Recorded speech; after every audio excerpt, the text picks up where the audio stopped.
différentes entrées, plats et desserts que nous avons à la carte. Il y en aura 3 à chaque étape, donc 3 entrées, 3 plats, 3 desserts.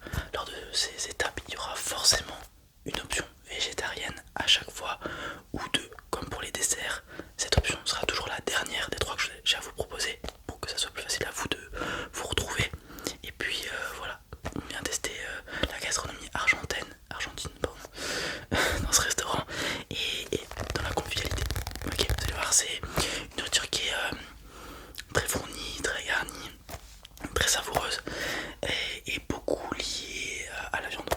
Mais vous inquiétez pas, il y a quand même des plats végétariens si vous l'êtes.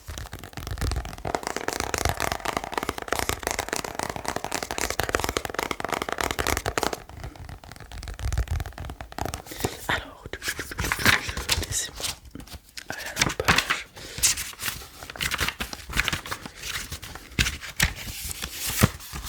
Voilà. Alors, en entrée, on commencera avec des empanadas de bœuf, bien sûr. Donc dedans, donc c'est la pâte qu'on vient recouvrir et garnir. Donc de bœuf, d'oignons, d'œufs durs, d'olives, des épices. Et donc on a 3 empanadas qui sont de cette taille là quand même, hein. Ils sont assez gros, fournis, enfin pardon, avec un petit peu de salade pour la fraîcheur et une petite sauce bien évidemment si vous voulez tremper les empanadas. Donc c'est goûtu. Attention, si vous êtes un petit mangeur ou une petite mangeuse, ça peut caler très vite puisqu'on est sur de la pâte garnie.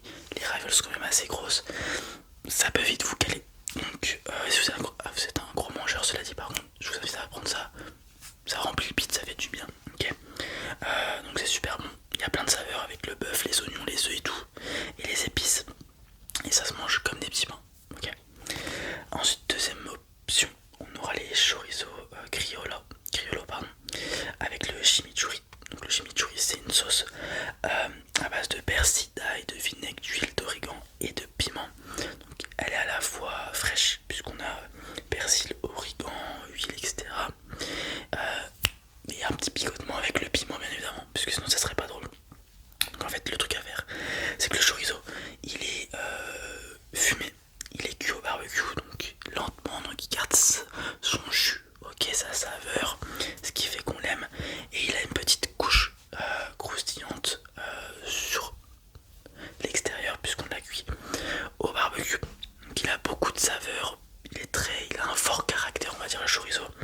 Donc pour rendre ce fort caractère un petit peu plus délicat, on a la sauce chimichurri. Et avec ça, vous avez des toasts. Donc pour faire la bouchée parfaite, vous pouvez faire toast, chimichurri, une tranche, enfin on va dire une portion de chorizo que vous avez découpé, que vous mettez par dessus et vous croquez. Et du coup on a le croustillant du pain, la fraîcheur du chimichurri et le caractère du chorizo qui vont se combiner pour faire un truc excellent, tout simplement. Ok. Ou alors vous prenez juste votre chorizo que vous trempez dans le chimichurri, ou alors petit toast de pain chimichurri, enfin vous faites ce que vous voulez, hein. Je vais pas vous dire comment manger. Ok. Ensuite, donc la troisième option, l'option végétarienne, vous l'avez compris, c'est une bruschetta grillée. Donc c'est un fromage, le provolone. On va faire une énorme tranche bien épaisse qu'on va venir faire griller. En fait, ce qui va se passer, c'est que on va faire une croûte de chaque côté en la faisant griller la tranche de fromage qui vient donner le croustillant et le craquant. Et à l'intérieur, le fromage sera encore fondant. Ok, donc on aura deux textures du fromage et donc on garde le goût. Donc ça fait une croûte dorée et un cœur coulant fondant bien évidemment. On aura assaisonné ce fromage avec de l'origan, du piment, du poivre, de l'huile, et donc c'est servi avec un petit peu de tomate et de pain grillé. Encore une fois, comme ça, vous trempez votre pain grillé dans le fromage, vous le tartinez avec une petite tranche de tomate pour ajouter de la fraîcheur, faire chaud-froid. Vous faites ce que vous voulez. Si vous aimez bien le fromage, prenez ça, vous allez voir, c'est super bon avec l'assaisonnement qu'on vient y faire et la manière dont on vient faire cuire le fromage, donc grillé, donc ça fait une croûte et un cœur fondant. C'est très intéressant aussi au niveau du jeu de la texture. Voilà. Bien sûr le goût y est, mais la texture est très importante aussi. Voilà pour les trois entrées que nous avons.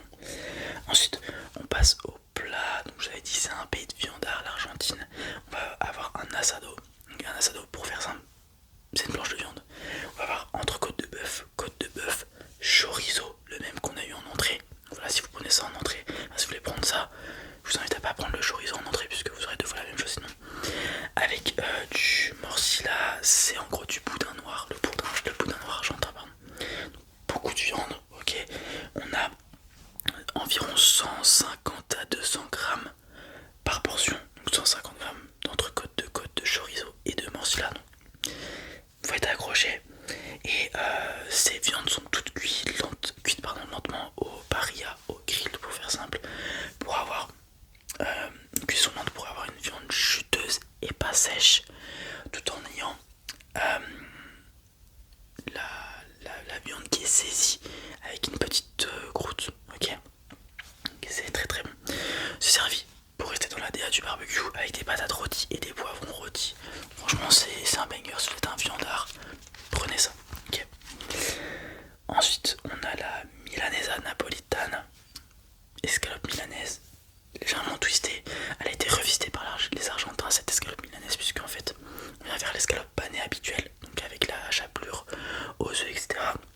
Mais en fait ce qu'on fait, c'est qu'on fait l'escalope et ensuite par-dessus l'escalope on vient rajouter sauce tomate, jambon, mozzarella, une escalope pizza, vous avez tout à fait raison. Et donc on a aussi, en fait on a mélangé deux plats italiens et on en a fait un plat argentin. Non, c'est très bon. C'est avec des frites. En fait l'escalope milanaise elle peut parfois être sèche et un peu ennuyante. Voilà, au bout de la première bouchée, la deuxième bouchée on a compris ce que c'était. Là en rajoutant la sauce tomate, le fromage et le jambon, ça rajoute un petit truc un peu plus savoureux, plus juteux, et c'est très bon.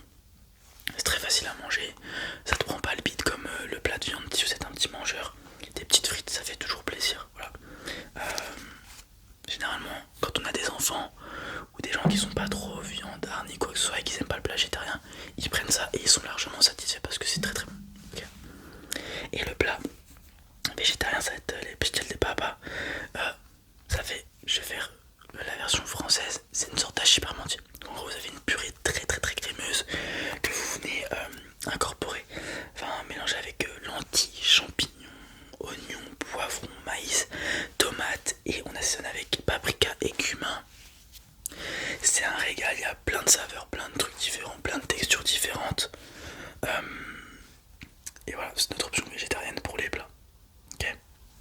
Bien sûr, un petit peu de fromage par-dessus pour avoir le gratiné. Et on est tout bon. Okay. Voilà pour le plat végétarien et le dernier plat. Ensuite on passe au dessert. On va avoir des alfajores de maizena. Donc en gros c'est deux biscuits. Ça ressemble un peu à un macaron dans le sens où c'est deux biscuits de maïzena qu'on va venir à l'intérieur. On y met, enfin au centre pardon, entre les deux biscuits on vient mettre de la dulce de leche. C'est une crème, ok. On vient mettre généreusement, donc généralement le biscuit fait cette épaisseur là à peu près. On a les deux biscuits qui font ça et on a sa dulce de leche. C'est une crème très crémeuse. Okay. Donc on a deux biscuits comme ça fait deux macarons.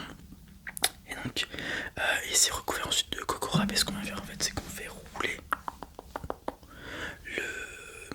l'alfajores dans la coco râpé, et du coup en fait toute la partie centrale où il y a la dulce de leche, la crème, et bien la coco râpé vient s'y coller tout simplement.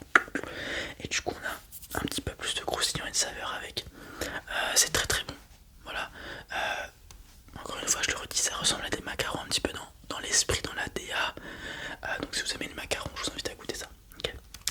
Ensuite on a les chocotorta. Donc c'est des... ça ressemble dans la DA à un tiramisu.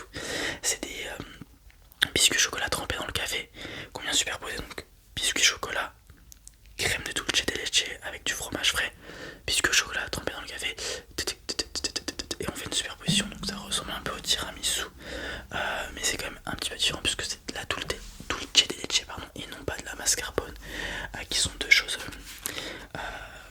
différentes, distinctes. Ok, c'est très bon. Ça c'est ce que je prends à chaque fois, donc je vous invite. Enfin, petite recommandation personnelle si vous voulez mon avis. Ok. Et c'est végétarien aussi. Comme je vous ai dit, on a deux options végétariennes dans nos desserts, et celle-ci en fait partie.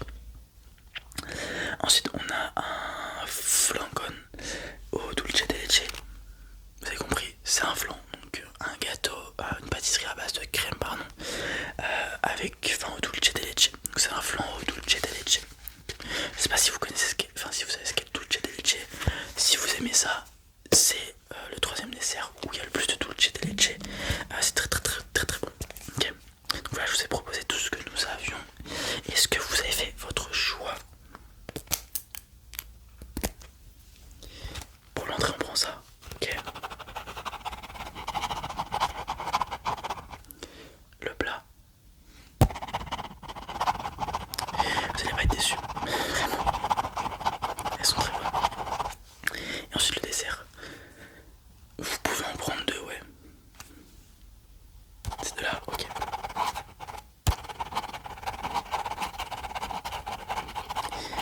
Ok, super. Est-ce que vous voulez que je vous serve à boire? On a tout soft et tout. Ouais, on part sur ça. J'envoie tout ça en cuisine et je reviens